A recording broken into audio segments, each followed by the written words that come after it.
ਪੰਜਾਬ ਵਿੱਚ ਰਹਿ ਕੇ ਇਸ ਸੂਬੇ ਦਾ ਖਾ ਕੇ ਇੱਥੋਂ ਇੱਜ਼ਤਾਂ ਕਮਾਉਣ ਵਾਲਿਆਂ ਕਦੀ ਇਸ ਮਿੱਟੀ ਦੀ ਜੰਗ ਨਹੀਂ ਲੜੀ। ਅਸੂਲਨ ਤੇ ਅਸੈਂਬਲੀਆਂ ਟੁੱਟਣ ਮਗਰੋਂ ਆਪੇ ਹੀ 90 ਦਿਨਾਂ ਅੰਦਰ ਚੋਣਾਂ ਦਾ ਐਲਾਨ ਹੋ ਜਾਣਾ ਚਾਹੀਦਾ ਸੀ। ਇਸ ਤੋਂ ਵੱਡੀ ਬੇਸ਼ਰਮੀ ਕੀ ਹੋ ਸਕਦੀ ਹੈ ਕਿ ਜਿਸ ਇਦਾਰੇ ਚੋਣਾਂ ਕਰਾਉਣੀਆਂ ਸਨ ਉਹ ਵੀ ਹਾਕਮਾਂ ਦੀ ਬੋਲੀ ਬੋਲਣ ਲੱਗ ਪਿਆ।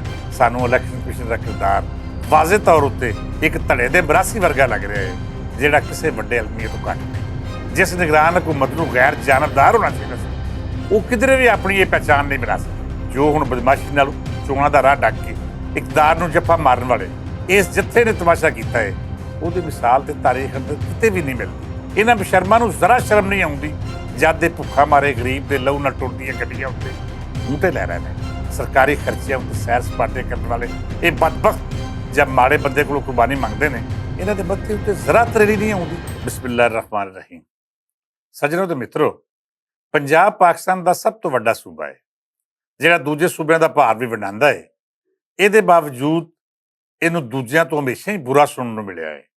ਮੈਂ ਇਹ ਨਹੀਂ ਆਖਦਾ ਕਿ ਕੋਈ ਆਸਾਨ ਫਰਾਮੋਸ਼ ਹੈ ਜਾਂ ਫਿਰ ਕਿਸੇ ਦੀ ਫਿਤਰਤ ਦੀ ਡੰਗ ਮਾਰਨਾ ਹੈ, ਪਰ ਇਹ ਜ਼ਰੂਰ ਆਖਾਂਗਾ ਕਿ ਪੰਜਾਬ ਵਿੱਚ ਰਹਿ ਕੇ ਇਸ ਸੂਬੇ ਦਾ ਖਾ ਕੇ ਇੱਥੋਂ ਇੱਜ਼ਤਾਂ ਕਮਾਉਣ ਵਾਲਿਆਂ ਕਦੀ ਇਸ ਮਿੱਟੀ ਦੀ ਜੰਗ ਨਹੀਂ ਲੜੀ, ਕਦੀ ਇਹਦੇ ਹਾਕਮਾਂ ਇਸ ਧਰਤੀ ਦੇ ਹੱਕਾਂ ਦੀ ਗੱਲ ਨਹੀਂ ਕੀਤੀ, ਤੇ ਕਦੀ ਅਗਾ ਵੱਧ ਕੇ ਉਹ ਜੀਬਾਂ ਵੀ ਨਹੀਂ ਰੱਖੀਆਂ ਜਿਹੜੀਆਂ ਹਮੇਸ਼ਾ ਪੰਜਾਬ ਉੱਤੇ ਭੌਂਕਦੀਆਂ ਰਹਿੰਦੀਆਂ ਨੇ।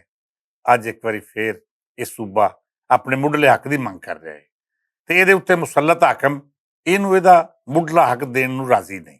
ਅਸੂਲਨ ਤੇ ਅਸੈਂਬਲੀਆਂ ਟੁੱਟਣ ਮਗਰੋਂ ਆਪੇ ਹੀ 90 ਦਿਨਾਂ ਅੰਦਰ ਚੋਣਾਂ ਦਾ ਐਲਾਨ ਹੋ ਜਾਣਾ ਚਾਹੀਦਾ ਸੀ, ਪਰ ਇਸ ਢੀਠਾਂ ਦੇ ਟੱਬਰ ਤੇ ਹੁਕਮਰਾਨੀ ਦੇ ਲਾਲਚੀਆਂ ਮਸਲੇ ਨੂੰ ਸੁਲਝਾਉਣ ਦੀ ਥਾਵੇਂ ਉਲਝਾ ਕੇ ਰੱਖ ਦਿੱਤਾ।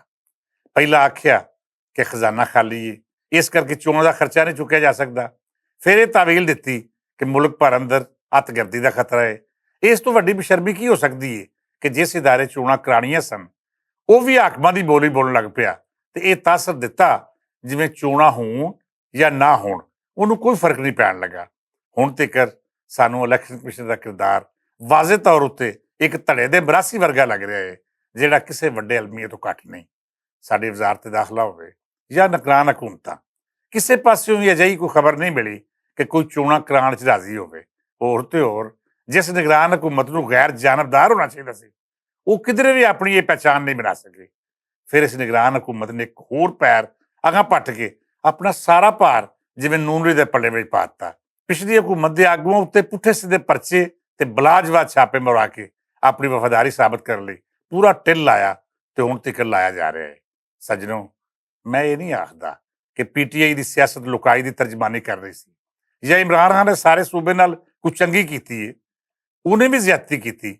ਪਰ ਜੋ ਹੁਣ ਬਦਮਾਸ਼ੀ ਨਾਲ ਚੋਣਾਂ ਦਾ ਰਾਹ ਡੱਕ ਕੇ ਇਕਤਦਾਰ ਨੂੰ ਜੱਫਾ ਮਾਰਨ ਵਾਲੇ ਇਸ ਜੱਥੇ ਨੇ ਤਮਾਸ਼ਾ ਕੀਤਾ ਹੈ, ਉਹਦੀ ਮਿਸਾਲ ਤੇ ਤਾਰੀਖ ਅੰਦਰ ਕਿਤੇ ਵੀ ਨਹੀਂ ਮਿਲਦੀ।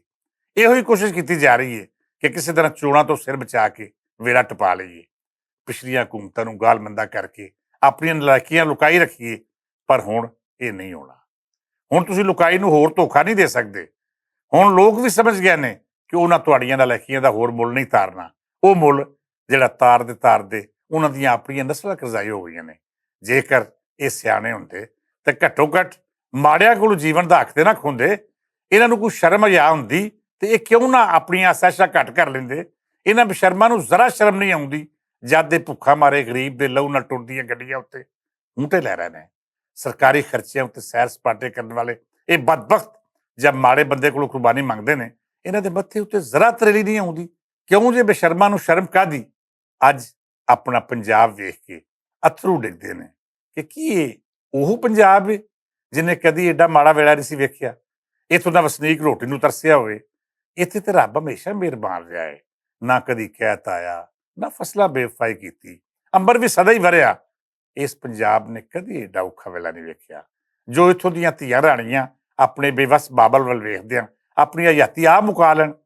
ਉਹਨਾਂ ਨਹਿਰਾਂ ਤੋਂ ਪੁੱਛ ਕੇ ਵੇਖੋ ਜਿਨ੍ਹਾਂ ਭੁੱਖਾਂ ਮਾਰੇ ਕਿੰਨੇ ਹੀ ਟੱਬਰਾਂ ਦੀ ਮਜਬੂਰੀਆਂ ਆਪਣੇ ਅੰਦਰ ਕੱਜ ਲਈਆਂ, ਪਰ ਇਹਨਾਂ ਹੁਕਮਰਾਨਾਂ ਨੂੰ ਮਾਸਾ ਸ਼ਰਮ ਨਹੀਂ ਆਈ।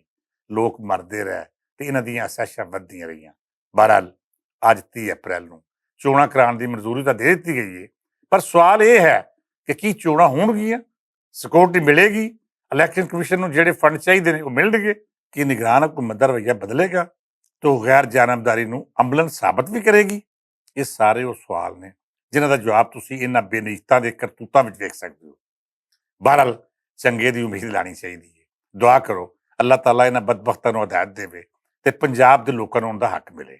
ਅਖੀਰ ਉੱਤੇ ਮੈਂ ਸਭ ਸੱਜਣ ਬੇਲੀ ਨੂੰ ਆਖਾਂਗਾ ਕਿ ਭਲਿਓ ਮਰਦਮਸ਼ੁਮਾਰੀ ਇੱਕ ਵਾਰੀ ਫੇਰ ਹੋ ਰਹੀ ਹੈ। ਆਪਣੀ ਮਾਂ ਬੋਲੀ ਦਾ ਖਿਆਲ ਕਰਨਾ, ਬੋਲੀ ਦੇ ਖਾਨੇ ਵਿੱਚ ਪੂਰੇ ਮਾਣ ਨਾਲ ਪੰਜਾਬੀ ਲਿਖਣਾ। ਤੇ ਜੇਕਰ ਮਰਦਮਸ਼ੁਮਾਰੀ ਕਰਨ ਵਾਲੇ ਤੁਹਾਨੂੰ ਇਹ ਆਖਣ ਕਿ ਉਰਦੂ ਲਿਖਾ ਲਵੋ ਜਾਂ ਕਿਸੇ ਹੋਰ ਬੋਲੀ ਦੀ ਗੱਲ ਕਰਨ ਤੇ ਉਹਨਾਂ ਨੂੰ ਆਖਣਾ ਕਿ ਜਿਵੇਂ ਪਿਓ ਨਹੀਂ ਬਦਲਿਆ ਜਾ ਸਕਦਾ ਉਵੇਂ ਮਾਂ ਤੇ ਮਾਂ ਬੋਲੀ ਵੀ ਨਹੀਂ ਬਦਲੀ ਜਾ ਸਕਦੀ। ਤੇ ਜਿਹੜੇ ਪਿਓ ਬਦਲਦੇ ਨੇ ਉਹ ਹਰਾਮਦੇ ਅਖਵਾਉਂਦੇ ਨੇ, ਤੇ ਜਿਹੜੇ ਮਾਂ ਜਾਂ ਮਾਂ ਬੋਲੀ ਬਦਲਦੇ ਨੇ ਜਾਂ ਮਾਂ ਬੋਲੀ ਦੇ ਸੱਕੇ ਨਹੀਂ ਹੋਣਗੇ ਉਹ ਹਰਾਮਦੇ ਤੋਂ ਵੀ ਚਾਰ ਹੱਥ ਅਗਾਂਹ ਹੁੰਦੇ ਨੇ। ਲਿਹਾਜ਼ਾ ਆਪਣੀ ਮਾਂ ਬੋਲੀ ਉੱਤੇ ਮਾਣ ਕਰਦੇ ਆ, ਇਹਨੂੰ ਆਪਣੀ ਸ਼ਨਾਖਤ ਬਣਾਓ ਤੇ ਆਪਣੀ ਧਰਤੀ ਨਾਲ ਵਫਾਦਾਰ ਹੋਣ ਦਾ ਸਬੂਤ ਦਿਓ। ਪੰਜਾਬੀ ਦੇ ਦੁਸ਼ਮਣਾਂ ਉੱਤੇ ਲੱਖ ਲੱਖ ਲਾਹਨਤਾਂ ਤੇ ਮਾਂ ਬੋਲੀ ਦੇ ਰਾਖਿਆਂ ਨੂੰ ਲੱਖ ਲੱਖ ਸਲਾਮਾਂ। ਇਜਾਜ਼ਤ ਦਿਓ, ਰੱਬ ਰੱਖ।